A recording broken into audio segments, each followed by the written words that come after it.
Oui, voilà. Bon, bonjour mes amis. Un vrai bonheur d'être là parmi vous. Je remercie professeur Hida et l'amicale des pédiatres de Fès pour ce nouveau congrès où on va de nouveau se réunir pour des thèmes très intéressants. Et puis, bon, Monsieur Hassani va nous parler de la, oui, Monsieur pédiatre. Pédiatre, un grand collègue, un grand ami, actuellement directeur de l'hôpital Sheikh et oui. Non. Bref. Donc, voilà. Il va nous parler de la place de la procalcitonie dans la gestion d'initiation d'une antibiothérapie chez l'enfant. Et c'est un symposium qui est encadré par le laboratoire thermoscientifique, que l'on remercie pour cette initiative.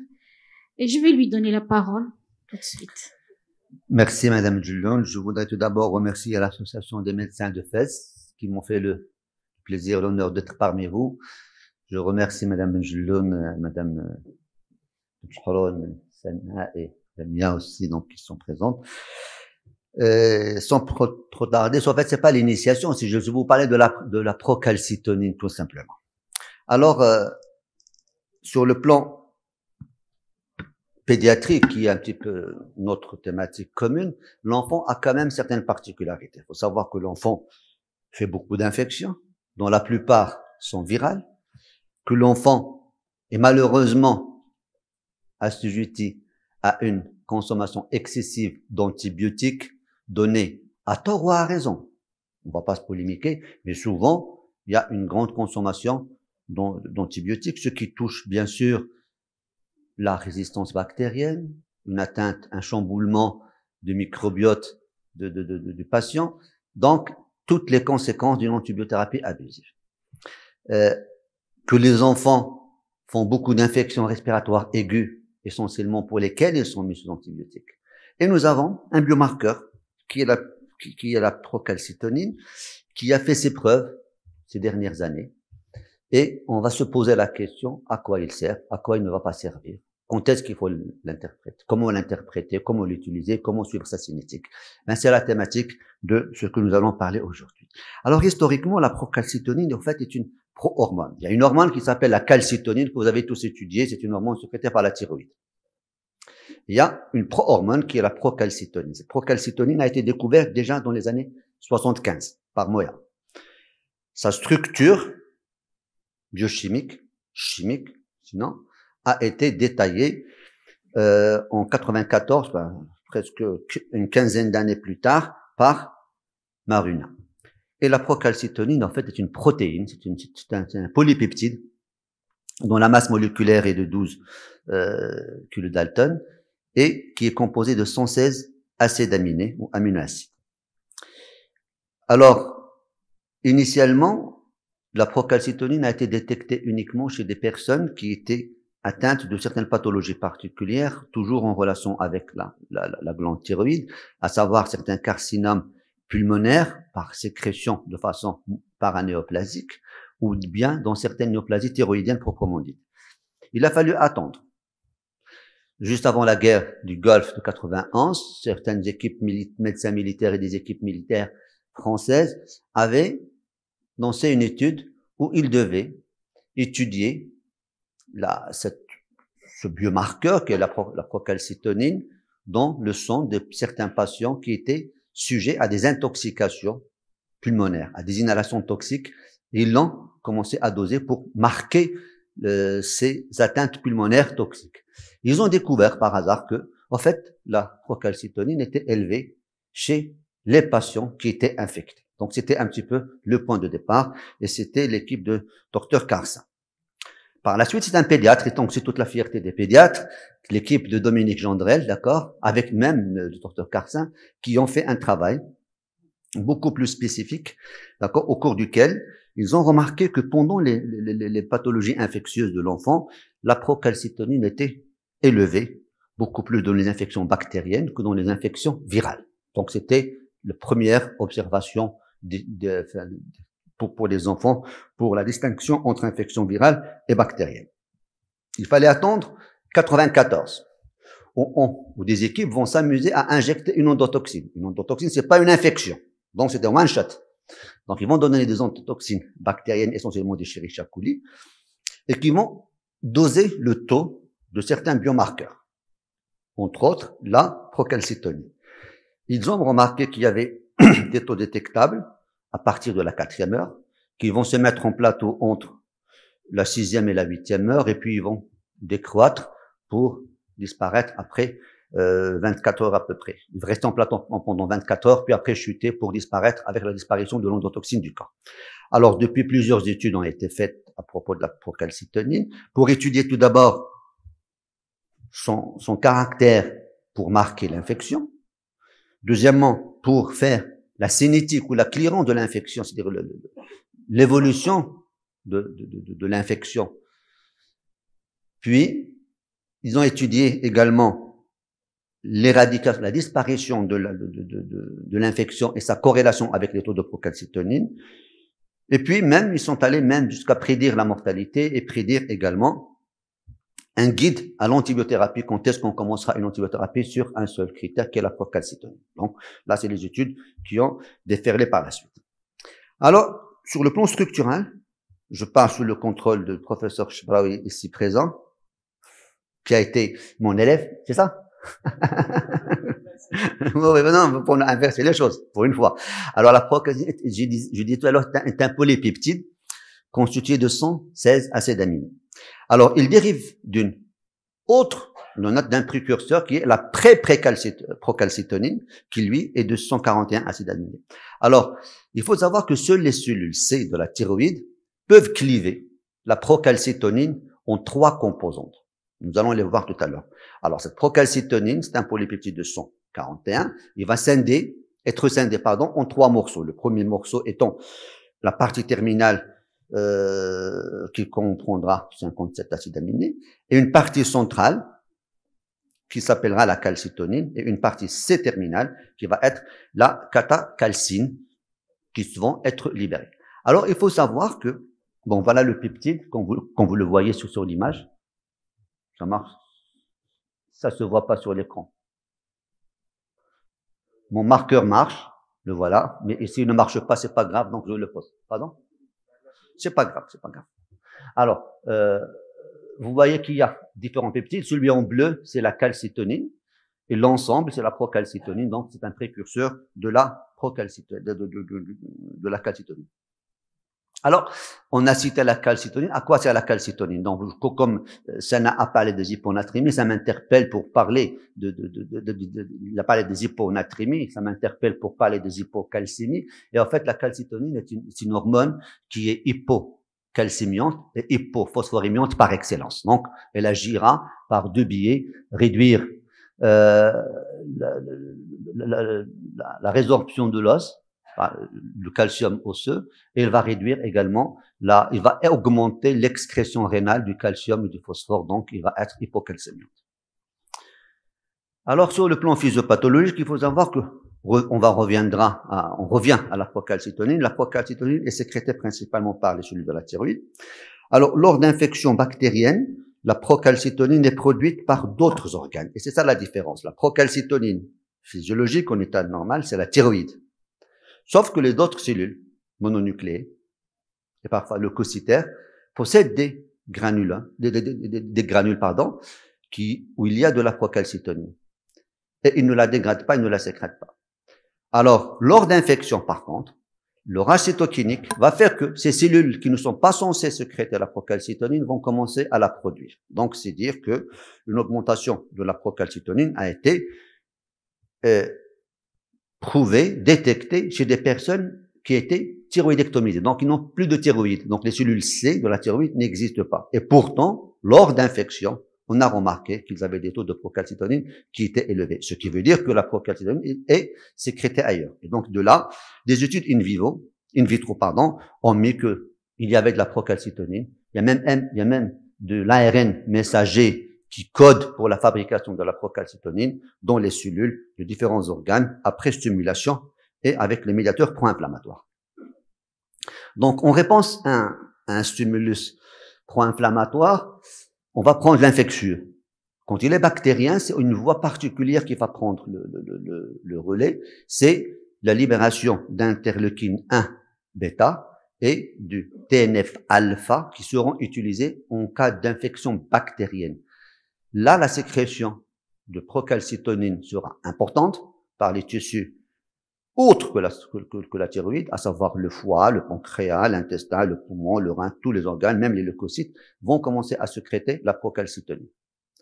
Quand l'infection est virale, la voie se fait par de l'interféron gamma, où la sécrétion est beaucoup moins stimulant pour la procalcitonine que les deux autres médiateurs initialement cités, à savoir l'interleukine bêta et le TNF-alpha. Donc, c'est pour ça que nous avons cette différence du taux de procalcitonine entre une infection bactérienne et une infection virale. Alors, en cas de sepsis, on l'a dit, donc, c'est la production est ubiquitaire sur tout le corps humain où il peut être fait. Et dans ce cas, cette procalcitonine qui normalement ne sort pas des cellules C de la thyroïde sous forme complète. Il ne sort de la cellule C, des cellules C de la thyroïde, qu'une fois clivée. Le clivage se fait à l'intérieur de la cellule et elle va produire les trois composantes de la procalcitonine. Par contre, en cas d'infection, elle sort sans être clivée par les autres cellules de façon ubiquitaire à l'échelle du corps humain en entier. Et on voit ça sur la plaque. Je vais essayer quand même, comme a dit mon ami Sérida. Là, vous voyez, non, ça ne se voit pas non plus. Donc, vous voyez que dans la zone rouge, d'accord, nous avons des cellules, une production de procalcitonine qui sort directement des cellules sans être clivée. Et là, lorsque j'ai les différents médiateurs, comme j'ai cité, l'interleukine 1 bêta, le TNF-alpha dans le cas d'une infection bactérienne. Dans le cas d'une infection virale, c'est beaucoup moins rouge, moins foncé, donc moins important. Et donc, la voie va entraîner la stimulation d'un ARN messager qui va produire la procalcitonine, qui va détruire la procalcitonine, d'accord? Qui va produire la procalcitonine et qui va être libérée sous forme complète dans la circulation sanguine, alors que dans la régulation au niveau des sécrétions, dans les cellules thyroïdiennes, en bas en bleu, il est cassé avant d'être éjecté et on ne recense, on ne va retrouver au niveau du sang que de la calcitonine. Une autre façon de voir ça, vous voyez, le vaisseau sanguin c'est en bas et on voit toute la molécule procalcitonine en cas d'infection et de sepsis, et que dans les conditions normales en bleu, les trois composantes sont relarguées dans la circulation, séparées les trois. Alors, est-ce que la procalcitonine a un rôle physiologique? Non, on ne lui reconnaît pas de rôle physiologique, mais par contre, on commence à connaître, à maîtriser un petit peu sa physiopathologie. Sur le plan physiopathologique, donc, cette procalcitonine va avoir différents rôles. Tout d'abord, il va interférer avec les cytokines pro-inflammatoires pour intervenir au niveau de la libération du monoxyde d'azote. Elle va également inhiber les médiateurs de l'inflammation. Il va donc désactiver le chimiotactisme des monocytes et elle va également freiner la réaction inflammatoire de façon globale. Donc, in fine, la procalcitonine serait délétère parce que l'inflammation, vous le savez tous, est notre premier rempart de défense. Donc, trop de procalcitonine serait un moyen d'aggravation de l'inflammation, de réduire l'inflammation et donc d'aggravation de l'infection sur le plan physiopathologique. Alors, les biomarqueurs en pratique courante que nous connaissons, c'est la numération formule sanguine, c'est la CRP, c'est les lactates, c'est la procalcie et l'interleukine 6 qui a pris beaucoup d'importance pendant notre, je dirais ancienne, même si Bouskalaoui n'est pas d'accord, épidémie qu'est le Covid. Et qui me salue toujours avec le poignet fermé. Donc, ça m'inquiète. Pour un infectiologue, quand il agit comme ça ne peut que m'inquiéter. Moi qui étais rassuré. Donc, vous savez très bien que pour donner certaines biothérapies, les dosages de l'interleukine 6 étaient à la mode pendant la période du Covid, donc vous êtes tous au courant. Donc, les biomarqueurs utilisés en infectiologie de façon courante sont la numération, la CRP, les lactates et la procalcitonine. Alors, on a fait une étude, une étude a été réalisée pour comparer ces différents marqueurs. Alors, on a dosé l'interleukine 6, le 10, le TNF-alpha, la CRP, la procalcitonine, après injection d'endotoxine, et on voit des courbes qui sont, c'est un classique en biomarqueur, c'est une courbe classique que vous connaissez tous, donc je ne fais que vous la rappeler. Donc, on va passer biomarqueur par biomarqueur. Bon. Concernant l'interleukine 6, le 10 et le TNF, on voit qu'il va y avoir une concentration maximale 2 heures après le stimulus bactérien. Donc, c'est des endotoxines qui ont été injectées. Donc, 2 heures après le stimulus, on voit le pic. C'est les premiers à apparaître, c'est les interleukines. Puis, par la suite, on voit que la concentration de l'interleukine 10 et le TNF alpha va diminuer pour atteindre les valeurs normales pratiquement après 24 heures. Que pour l'interleukine 6, ça va durer pratiquement 3 jours. Ça, c'est les interleukines TNF. Alors, pour la CRP, vous voyez qu'il va augmenter, il va mettre un délai, une latence de 6 heures. Donc, c'est le marqueur le plus lent à apparaître. Il va monter avec un maximum entre la 48e et la 72e heure, puis un retour à la normale après une semaine en général. Pour la procalcitonine, elle est détectable dès la 4e heure. Donc, il n'y a que 2 heures entre la procalcie et les interleukines. Un maximum à la 12e heure, se stabiliser entre la 12e et la 24e heure, donc un petit plateau, puis là, une demi-vie d'environ 20 à 24 heures, donc du coup, elle va disparaître beaucoup plus rapidement que la série. Alors donc, cette cinétique va nous permettre d'essayer de nous localiser de discuter on est l'infection, le moment de l'infection et le biomarqueur qu'on choisira.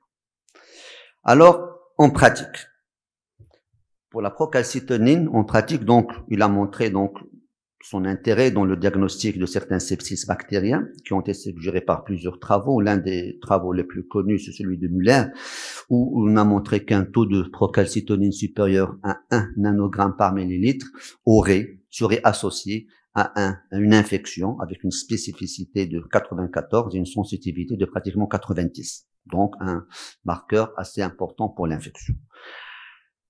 On s'est amusé pour voir les seuils et le type d'infection. Des travaux ont suggéré que lorsque le taux est inférieur à 0,05 nanogramme par millilitre, on est pratiquement sûr que le patient est normal. Et que entre 0,05 et 5, le sepsis est probable, l'infection est probable, elle n'est pas certaine, elle est probable, et parfois, même s'il est là, l'infection va être localisée. Nous allons voir que dans certains cas, l'infection est localisée.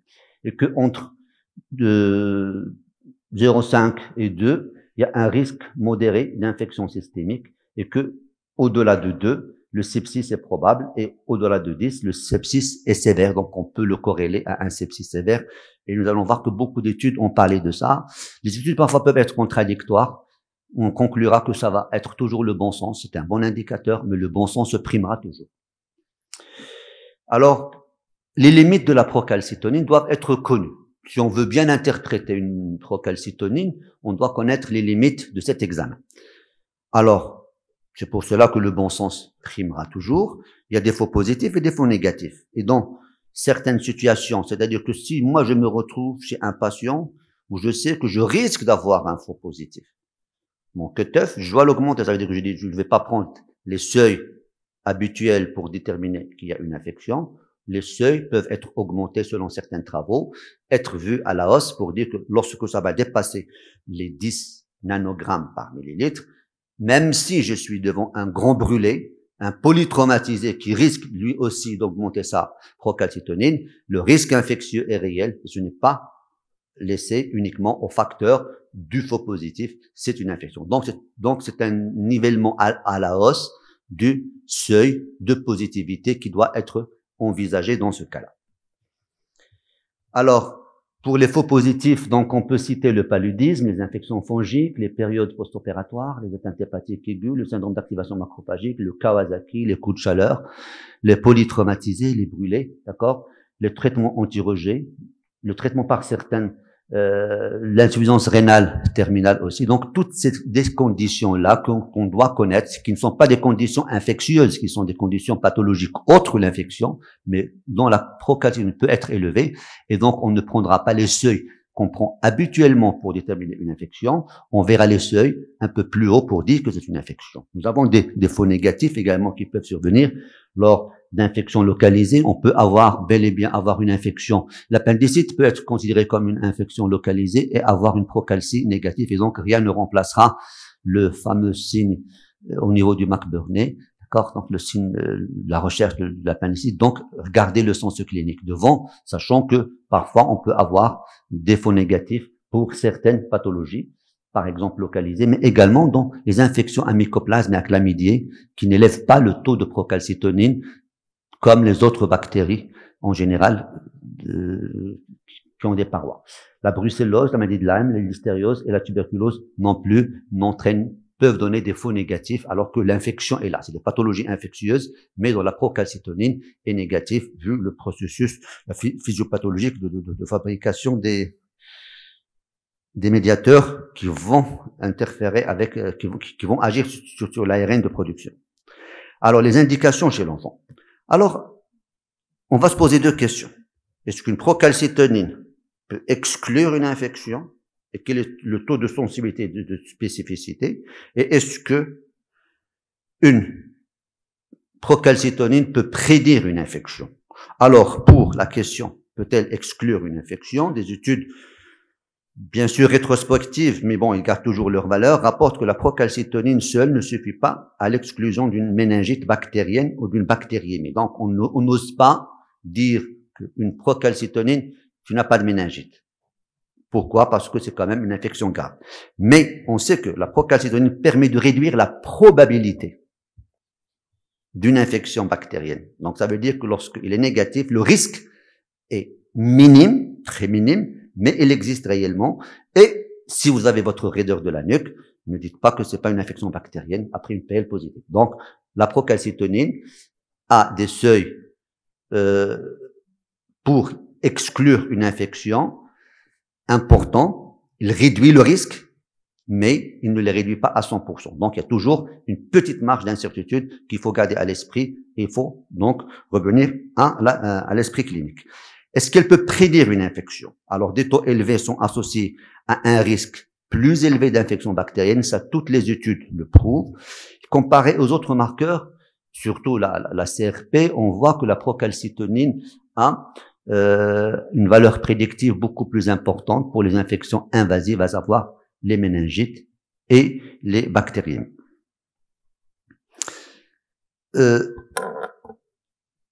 L'intérêt, donc toujours en comparaison donc avec la CRP, la procalcitonine semble permettre un diagnostic beaucoup plus précoce parce que nous avons vu la cinétique des biomarqueurs, donc il y a au moins 4 heures de différence entre les deux. Pratiquement. Donc, comparé à la CRP, on voit qu'on a une meilleure sensibilité, une meilleure spécificité selon plusieurs études, avec une sensibilité à 85 versus 61, et une spécificité 98 versus 80 pour la CRP. Donc, il y a une supériorité en termes de spécificité et de sensibilité. Donc, un intérêt tout particulier de cette procalcitonine dans les infections les plus courantes chez l'enfant. Nous allons passer différentes situations cliniques. Vous allez voir que pour les infections urinaires, respiratoires, mais aussi chez le nouveau-né, il y a un intérêt particulier et il faudrait le discuter. Alors, on commencera par les infections urinaires. Souvent, nous sommes sur une discussion d'infection haute, d'infection basse, atteinte ou non du parenchyme rénal. Selon des travaux, des méta-analyses qui ont été faites, il y aurait une corrélation directe entre le taux élevé de procalcitonine et l'atteinte du parenchyme rénal. Donc, on sait que lorsque on est devant un ECBE positif, donc infection urinaire, et que nous avons une procalcie positive, l'atteinte parenchymateuse est corrélée pratiquement dans toutes les méta-analyses. Aussi, on a même décrit qu'il existerait une corrélation avec les cicatrices rénales post-infectieuses que nous craignons tous. Il y aurait une corrélation entre le taux et l'élévation de la procalcitonine et le risque de garder des séquelles au niveau du parenchyme rénal sur différentes études méta-analyses. Il y a même des études qui ont travaillé sur la classification du reflux, la corrélation entre les taux de procalcitonine et le niveau de reflux vésicaux urétérale. Ça aussi, ça a été étudié. Alors, ces résultats doivent donc être validés. Donc maintenant, ils ne sont pas dans les consensus, dans les guidelines des néphrologues pédiatres. D'accord? J'espère qu'ils en verront l'intérêt ou pas l'intérêt du tout. Donc ça. Mais sachez que beaucoup de méta-analyses ont prouvé que corrélation avec l'atteinte parenchymateuse et la cicatrice rénale. Alors, pour les infections respiratoires, ça c'est un travail pour l'adulte. Je dis bien, c'est un travail chez l'adulte où on pose la question: administrer des antibiotiques selon le dosage de procalcitonine, stratégie est-elle sûre? Donc c'est une revue d'evidence-based medicine, et la réponse est que, bon, ça se voit pas tellement malheureusement, que elle est là, mais il faudrait qu'elle soit confirmée. Alors, qu'en est-il pour l'enfant? Donc déjà en février 2017, le FDA a approuvé la procalcitonine pour guider l'antibiothérapie chez les patients souffrant d'infections respiratoires aiguës. Une méta-analyse sur 28 essais cliniques contrôlés et randomisés a évalué le traitement guidé par la procalcitonine chez les patients d'infections respiratoires. Donc, il y avait une autorisation pour que ce protocole, ce raisonnement de traitement à base de procalcitonine, de taux de procalcitonine, soit mis en place. Parce que vous savez que les infections respiratoires qui posent un grand problème en pédiatrie, c'est souvent soit un virus, c'est souvent un virus, mais rarement c'est une bactérie. Donc, pour faire la part des choses, ça a été ainsi étudié. Alors, on voit que dans les infections respiratoires, lorsqu'on fait un monitorage de procalcitonine, on voit que les patients qui avaient un taux de procalcitonine fait, d'autres qui n'ont pas été faits, négatifs, on a vu qu'on pouvait atteindre si on fait la cinétique et on monitore on gère notre antibiothérapie avec ça, on a remarqué qu'on pouvait réduire la période de consommation d'antibiotiques.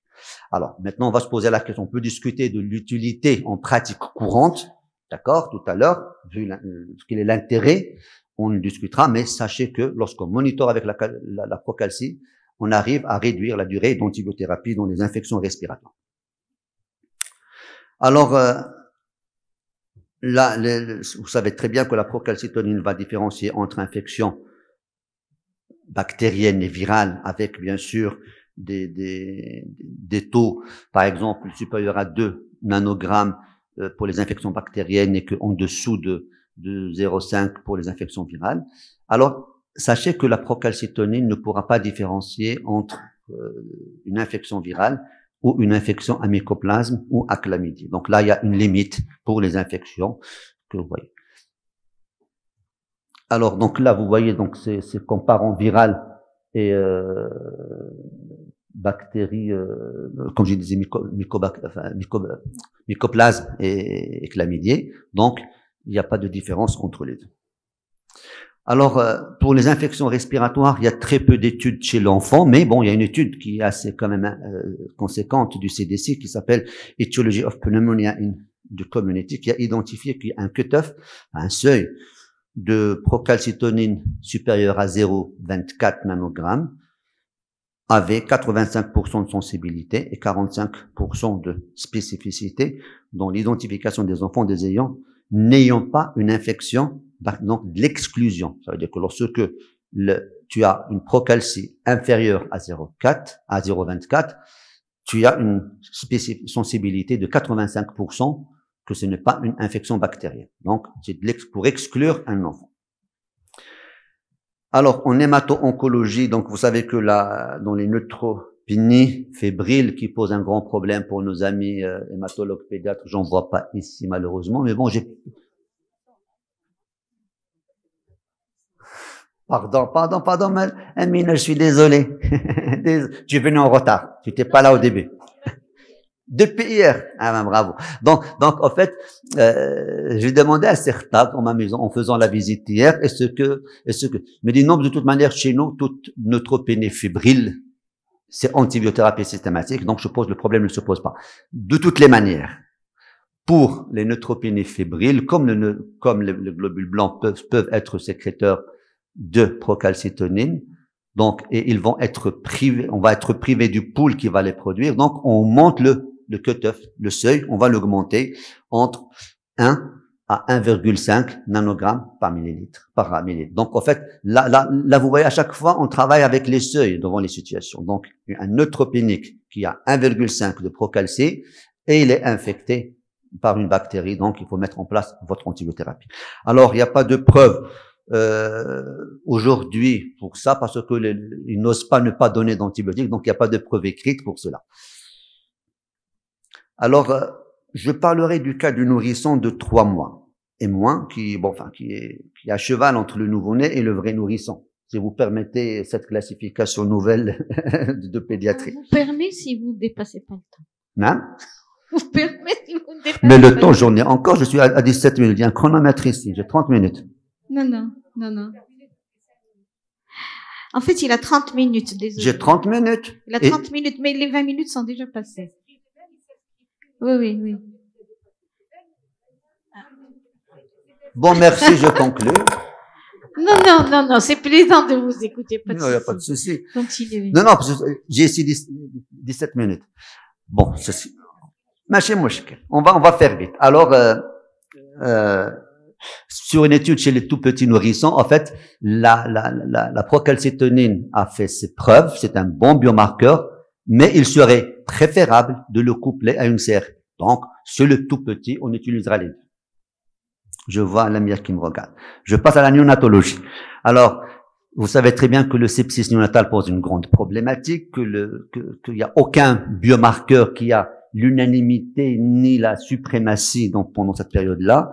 Et c'est possible que la procalcie serait un bon indicateur si on sait interpréter la courbe d'évaluation, la courbe d'évolution de la procalcie. Alors, les cutoffs restent à déterminer. Il faut savoir que le nouveau-né a des taux de procalcétonine très élevés. C'est une élévation physiologique jusqu'à la 24e, 48e heure de vie. Alors, avant 3 jours, on n'appliquera pas les taux connus chez l'enfant et l'adulte, mais des taux spécifiques au nouveau-né que nous allons voir ici. Donc, c'est des taux qui sont en fonction de l'âge en heure et le taux de procalcétonine. Donc, c'est une courbe assez particulière que vous voyez ici. Donc, il monte. À la naissance, elle est à 0,5. Il monte jusqu'à un pic à la 30e heure pour être à 10. Puis après, il chute. Alors là, c'est une comparaison entre CRP et procalcétonine en période néonatale. Je ne parlerai qu'il y a un meilleur profil en termes de cinétique et sensibilité, spécificité, mais il faut savoir l'analyser avec les cutters, avec les valeurs normales. Une augmentation est rapide, donc c'est ce qui différencie avec la CRP, que la CRP et même la procalcétonine peuvent être perturbées par certaines manœuvres, d'accord? Par exemple, la CRP dans les inhalations et la procalcétonine et la CRP dans la manipulation, dans la pose de cathéter qui peut fausser également ces valeurs.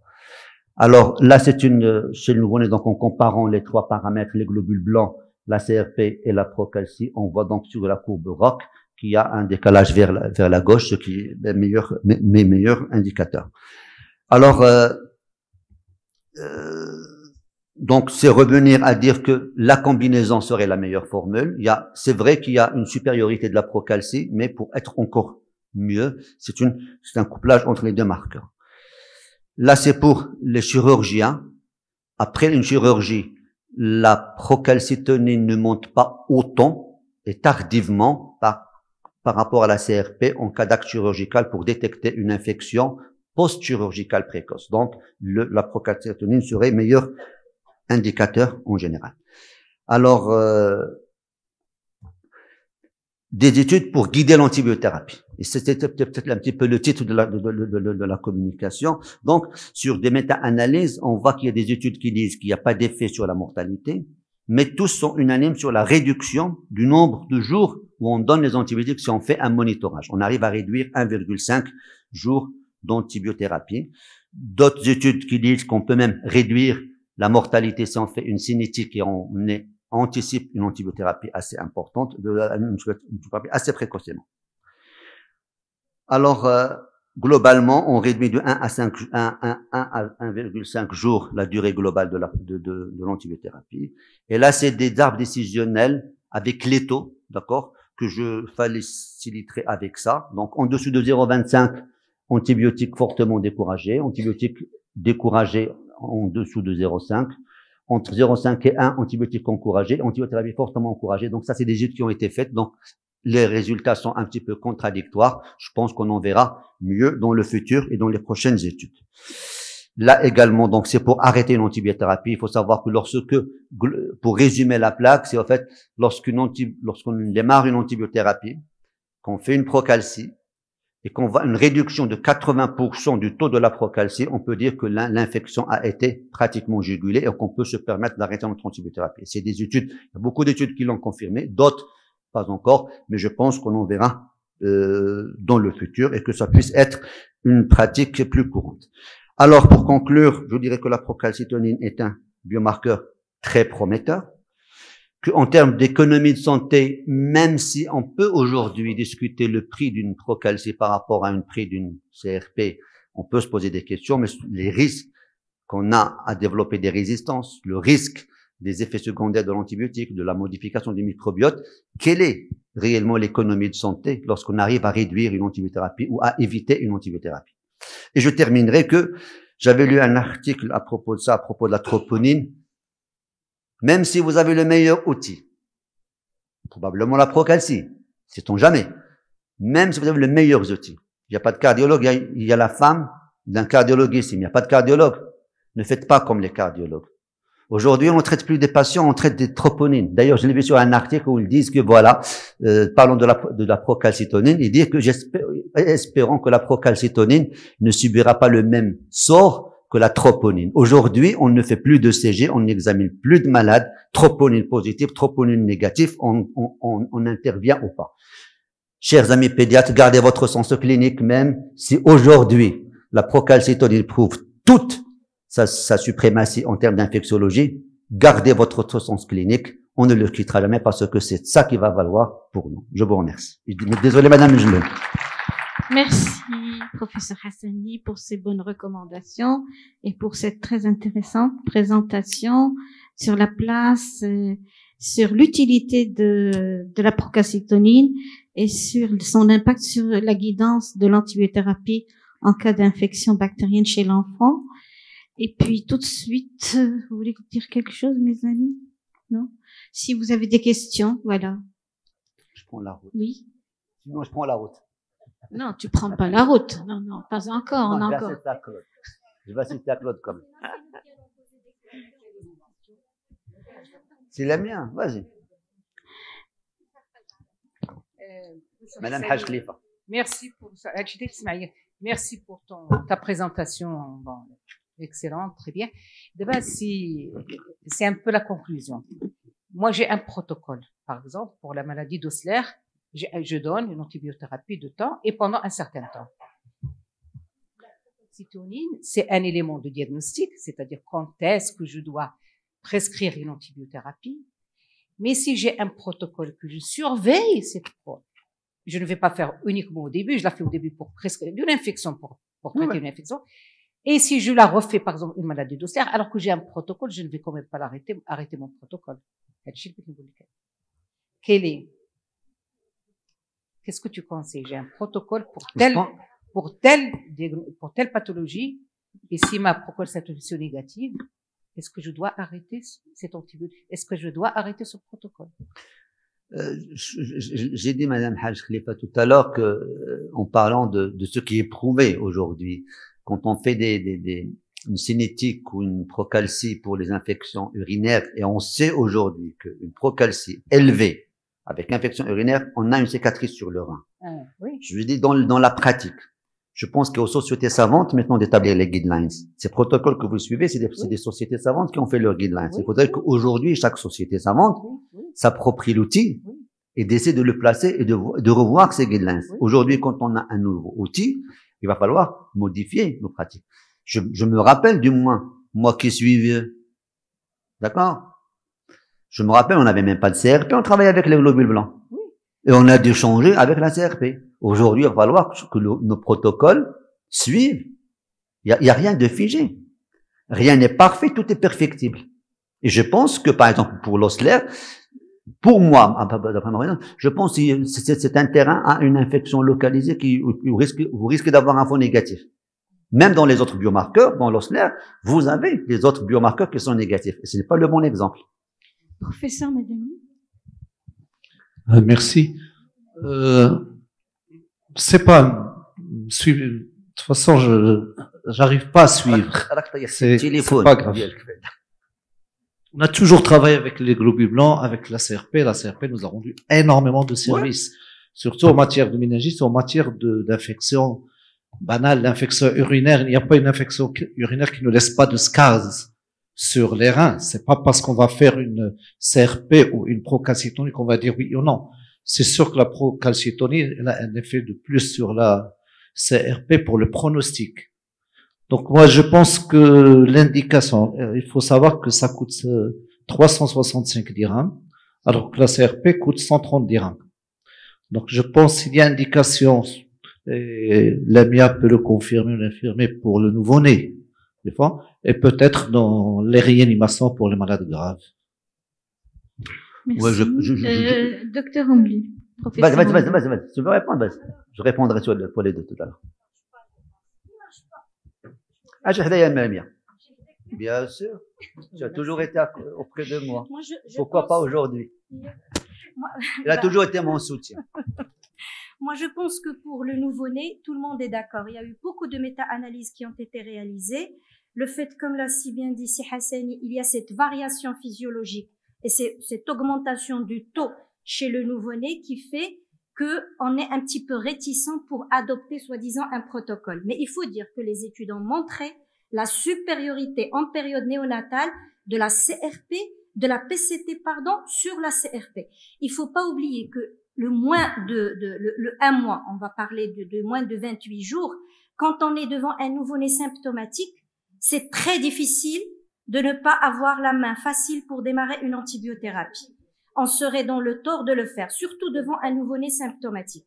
Et c'est ce qui a poussé pas mal d'équipes à ne pas l'utiliser comme un critère d'indication ou pas. Et il faut pas l'oublier, comme l'a dit aussi si bien Si Hassani, que la PCT, elle peut être augmentée dans certaines situations, dans l'inhalation, mais aussi en cas de ventilation, en cas d'inflammation, en cas d'hémorragie. Donc, ce sont tous des situations qui nous font augmenter la PCT. Par contre, au-delà de la période néonatale, les infections précoces, dans les infections néonatales tardives, la PCT, elle a vraiment sa place.